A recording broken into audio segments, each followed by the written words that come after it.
Hi, welcome back to my channel. We are discovering imagination together, as well as uncovering our identity and memories of what we enjoyed as a child. So our first unwrapping or unboxing is focused on Barbie and her taste in men and how she has evolved her taste over time. The first edition, the first thing I'm showing is Barbie and Ken in Star Trek. This is their 30th year anniversary package. This was published in 1996. You can see how Barbie's tastes in men have changed over the years. 30 years ago, you can see Ken has brown hair, more chiseled jaw, more manly man. And currently, her partner has changed to blonde and blue-eyed. But both Kens serve more like arm candy.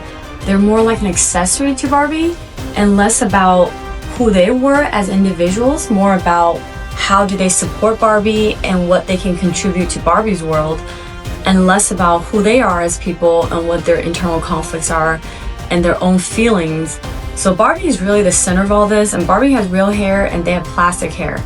So their hair hasn't really evolved over time. So Ken has always been sort of objectified by Barbie in this Barbie world on what function they serve in her life.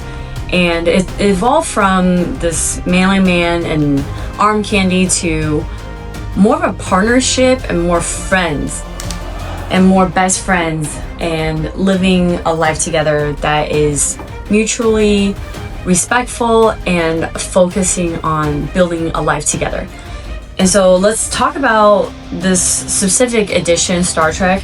In 2063, they're saying that humanity has completely fallen into chaotic damages self-inflicted by the fact that we are too immature to handle our own emotions, and we let that get completely out of control. But we became a victim of our own emotions and the resulting damages and all the chaotic disillusionment and scarcity mindset and all the negative things that come from warfare resulted because of human inability to self-govern. Other species had to come in, step in and help guide humans into a better future. And one of them is the Vulcans. And the Vulcans are the first to start contact with the humans and become sort of a mentor to the humans. And who embodies all of that the most is Spock, who is half Vulcan, half human, but he's definitely a lot more Vulcan mindset in terms of making sure that we focus more on logic. Right, and then now we take out the modern Barbie and we can compare them side by side.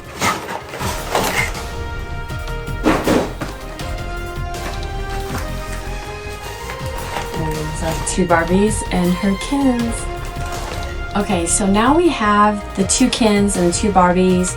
Let's compare a little bit about their differences. These two models are 30 years apart. Back in the day, in the 90s, the Ken has more of a darker hued hair versus the blonde. The chin is a lot more chiseled versus a really pretty nose on the new Ken. Both of these Kens unfortunately have plastic hair because they are more or less objectified by Barbie as arm candy and less important in her storyline. She is about empowerment, discovery, exploration of her skills, different jobs she can have. But Ken's always been sort of tossed aside. We don't know his real feelings, his motivations, his goals and dreams.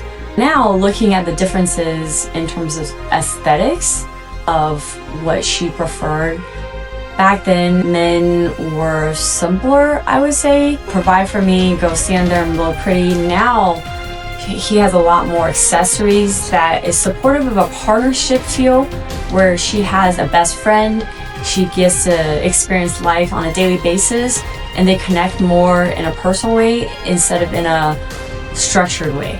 And so that's the differences between the Kens. But let's get into the Star Trek version. Especially for those of you who have never even heard of Star Trek, it's time to be educated about this. Okay, this is absolutely amazing. Back then, in 1960s when Star Trek series started, the idea is that humans we're self-destructing because we can't handle our own emotions and we can't navigate and control the damages of all of that. And it resulted in World War III in the year 2063. And so after that, we needed other species to come in to help intervene and become our guides into a better future. One of those species is the Vulcans. So you can see right here, Spock, he is half Vulcan, half human, and he is on the Enterprise with Captain Kirk because they help to navigate and explore new worlds together and find new species. And he is very logical. So he is very much Vulcan mindset versus human. He's torn between both. The accessories we have with Star Trek, there are 3 of them. This is a phaser. It's a little gun that they use to blast away your atomic particles to disassemble you from a vaporized point of view. This is the communicator. It was on his hand. So you can see it actually opens up like this. It looks like a little flip phone. It's super cute. So let's talk about how important this piece of communication device is. When someone is on land, on a planet, and they have this communicator with them, the communicator can find their location. You can communicate with this as well as get zapped back on the ship because now the ship can locate you. This goes back into how important connecting to the bigger tribe, bigger community is, because they don't believe in one man left behind. They want the whole community to all be accounted for, and each individual is important. So this is a representative of how they want to protect each individual person on the team.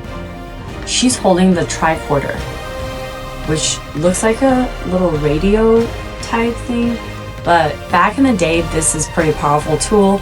It is almost like I want to say an iPad, a personal laptop. It lets you analyze data on a planet.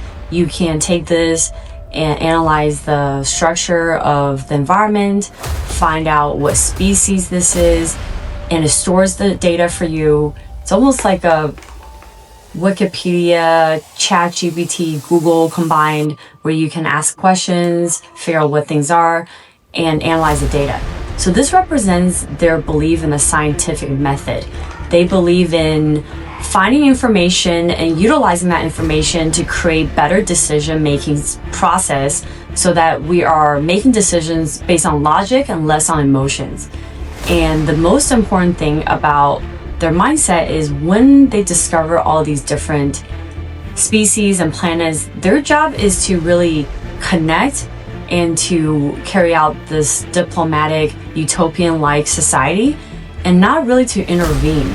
Especially when it comes to Spock and Captain Kirk, moral dilemmas where they have to decide whether they're going to follow the decisions of the idealism that we don't interfere and we're here to observe, or they have to enact their human part. Especially because Spock is actually half Vulcan, half human, so he has that human side that he initially, I would say, tried to suppress, but he's come to understand that that's also part of who he is. His identity shift and his identity struggle as he copes with the fact that he is torn between 2 worlds, the human side as well as the Vulcan side. The Vulcan side is the most logical side. What is so impressive is that all of these devices that was designed back in the 60s in their imagination eventually sort of happened.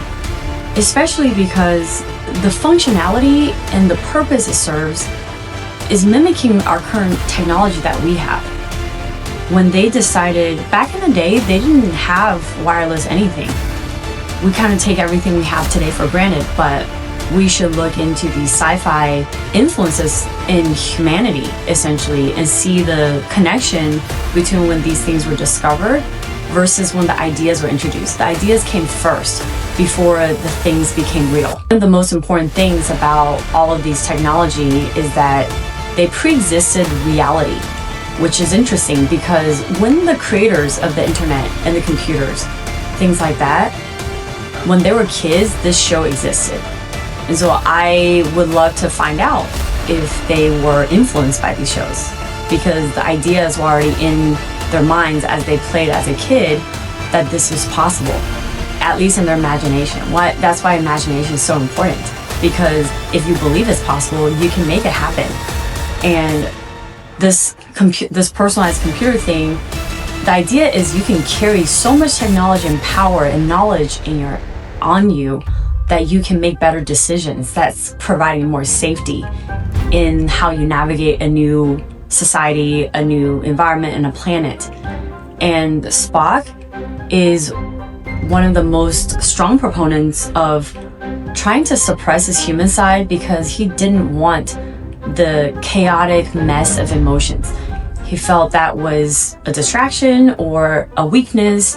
And this is actually similar to the same emotional theme in Star Wars.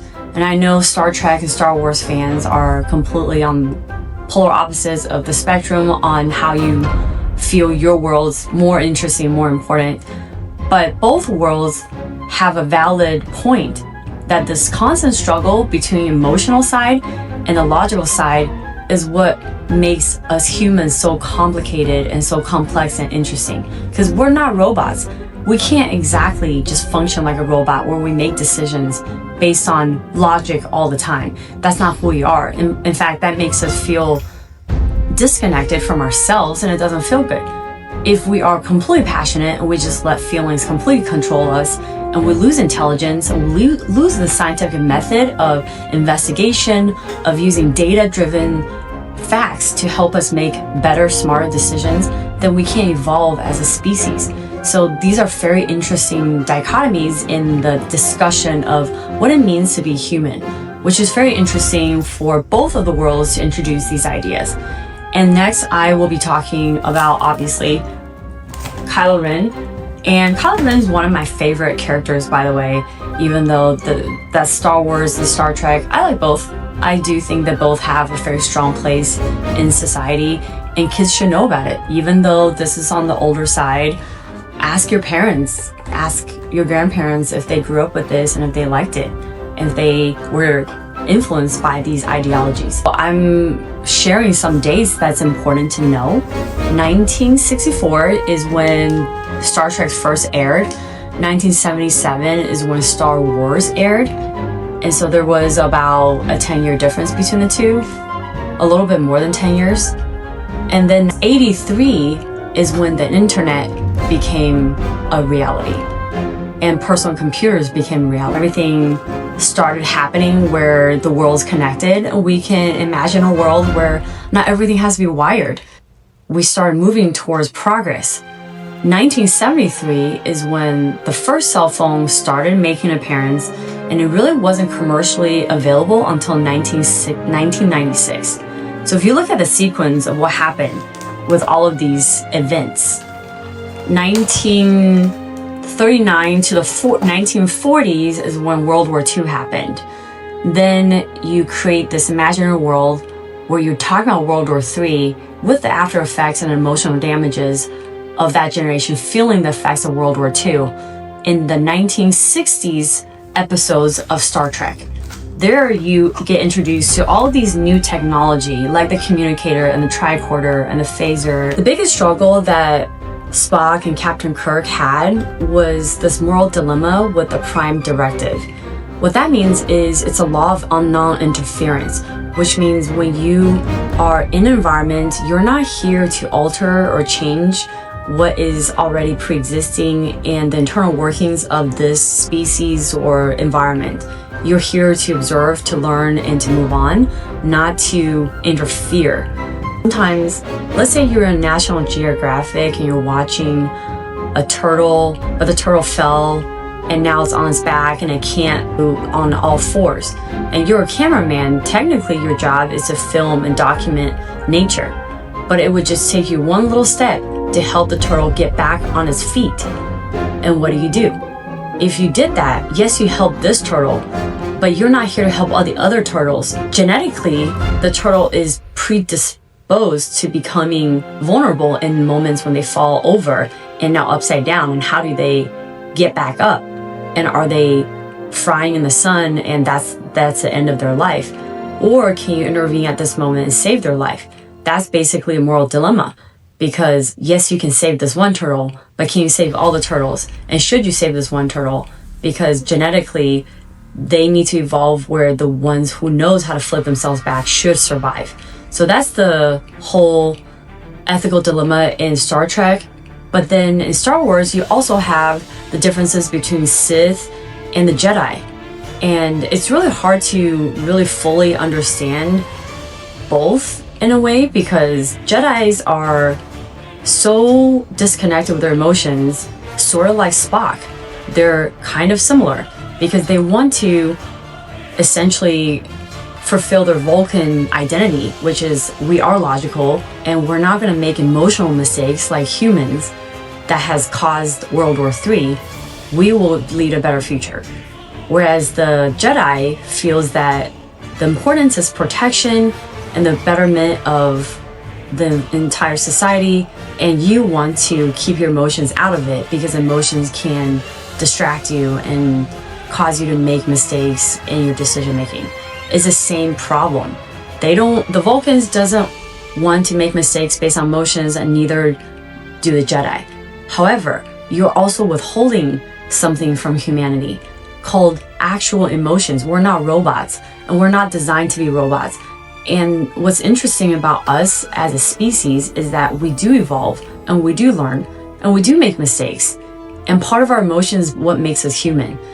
And this constant conflict and stuck between two worlds is the same thing that Kylo Ren struggles with.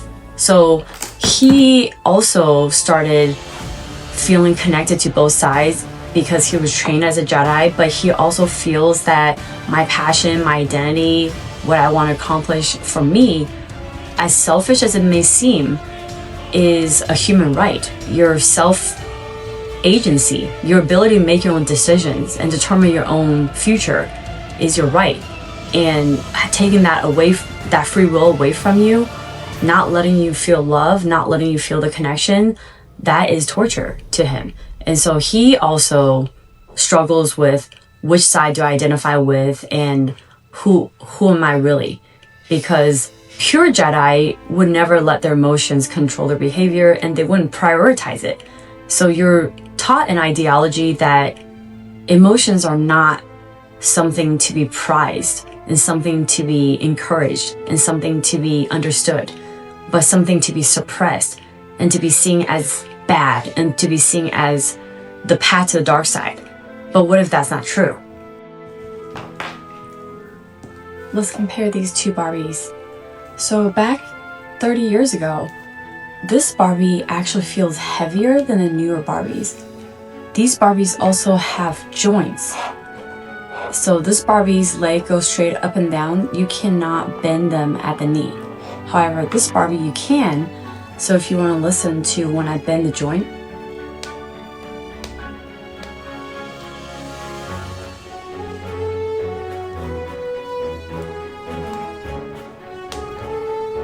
and the same thing with Ken. This Ken you cannot bend the joint, but this Ken you can.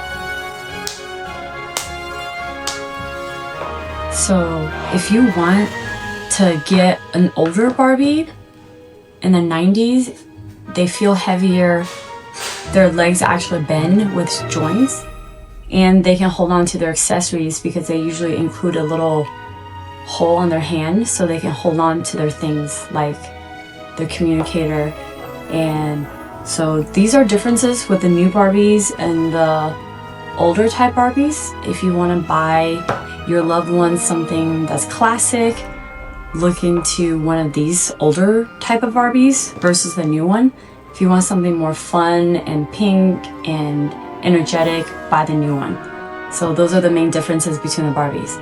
But now we will get into another fun series, Disney. So here is one, Snow White. Very special. This is actually a classic Snow White. This is a holiday princess. This is not the newer one. This is the classic one. This is the one from 1998. This is back when they did the cartoon version of her, and this is a replica of that character. This particular one I have is the Holidays Princess Special, so you can see how she has a more elaborate outfit that's fit for winter ball. And let's go ahead and take this apart and see what accessories she has inside. We are unwrapping is Kylo Ren. Just like I discussed with the Star Trek series, Spock. Kylo Ren and Spock are both very conflicted in similar ways, because Kylo Ren is torn between Jedis and Sith and often misunderstood because he himself is very confused. Last but not least, in this video series, we will be doing the Evil Queen. This is actually the newer one. It's a beautiful packaging from the action movie, not from the cartoon. This one I'm showing you, this is from the cartoon, and it was published in 1996. This is more recent, and let's see. She's absolutely gorgeous. She has an amazing outfit. Let me take this off. So you can see how the sequencing and the sparkles in her outfit, and her face has very detailed makeup and design. It looks just like the actress Gal Gadot, so she's a very beautiful queen. And she has a vulture as her accessory, as well as her sword and her apple. So this packaging is absolutely beautiful, and it would be a great Christmas gift for someone. This is made by Mattel, and you can order it most likely on the Disney website and all the distributors that they sell this through. So this is brand new, but this one you would have to find on eBay. This is not easy to find because it is an older version of Snow White.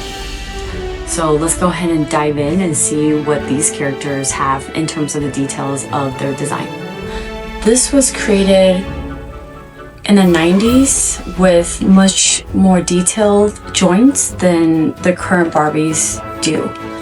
And these feel a lot heavier than the current Barbies. But let's also compare to the Disney doll of the Evil Queen. So the joint of the Evil Queen, you can actually move the joint of the Evil Queen also, so you can see this actually bends. So really the only one that doesn't bend is the newer Barbie, and then this one also bends and it clicks like a real joint. And then this one allows you to position her in a lot more realistic way because the joints move and the arms can extend and come back in. So she's a lot more mobile. She has her accessories can hook onto her with her pinky or her actual hand. So this would make an amazing Christmas gift, especially because it's the most beautiful queen I've ever seen. The most beautiful Evil Queen. Snow White also have amazing, beautiful, exquisite dress, just like the Evil Queen that we already went over. And she has a hand warmer, which is very cute and fuzzy. Beautiful necklace that is actually moving, and hair dress. Everything is very beautiful. Same thing with her knees. This is because this is an older doll by Mattel. You can bend the knee and then snap it, so you can see it feels like a joint. It feels more real. So these dolls both can bend, whereas this Barbie can also bend the knee. This Barbie cannot. The communicator is that it is so detailed. So you can see how the little phone, it actually moves. It functions like an actual razor phone. Back in the day when we first had cell phones that had the flip razors, this looks just like that. And the crazy thing is this was created or invented in people's minds back in 1960s. And the razor phone really didn't come into existence until 2000.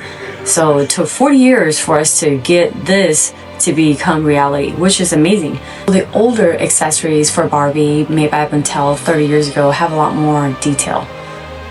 Not only does it have actual functionality, it has stickers that show you the buttons and the little details of that particular tricorder versus just one solid radio of the current Barbie. I still can't get over the communicator, which flips just like the Razor phone 40 years later, which is amazing.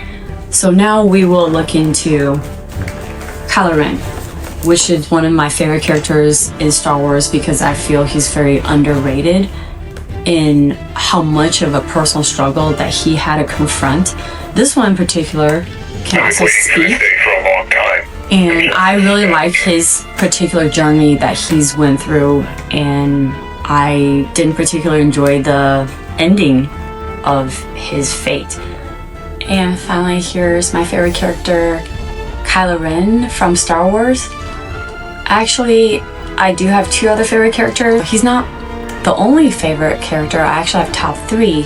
It's Padme, who I'm dressed like, and Anakin. They all have conflicts internally with trying to do the right thing, doing what they're told to do versus who they really are. So for him, he doesn't necessarily agree with the Jedi philosophy of giving up emotion completely, because what if he wants to feel that connection with someone that still makes him feel connected to another human, and that is important. Whereas the Sith, even though they're so power hungry, he may not want to be in that position where it makes no sense to have that kind of power and to use it for purely evil. He may want to use it for protection of the people he loves. And so that's why he's such an interesting character and deserves a redemption. Look at his character, same thing. The joint can move, so you can position him however you want to. Like he can be sitting down at a chair, for example, and his feet also move, and then his joint moves. So right here, the arms go up and down, so his arm moves and his forearm moves. And he also has a button that you can push so he can talk. You know what I've come for. We will destroy the Resistance and the Last Jedi. So I know he just said he's gonna destroy the Last Jedi, but he didn't mean that. He's fine. He is one of my top favorite characters because of how he feels so relatable. He feels conflicted between the two sides of philosophies that he may not fully agree with. For example, do I want to give up emotion completely and become a Jedi? Or do I let my emotions control me